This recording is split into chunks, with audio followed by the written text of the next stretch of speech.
तो ईरान डंके की चोट पर इजराइल पर बड़ा हमले का ऐलान करने लगा है और दावा किया जा रहा है कि ओमान में हुई अमेरिका और ईरान की मीटिंग फेल हो गई है, जिसके बाद से ईरान के तेवर बेहद सख्त हैं।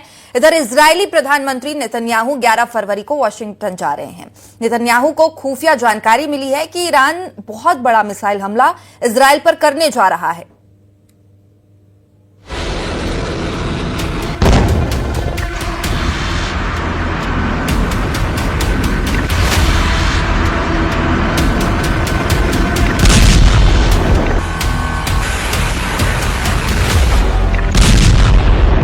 We will not allow this threat to continue. We are with you. We will respond. You have to face severe consequences.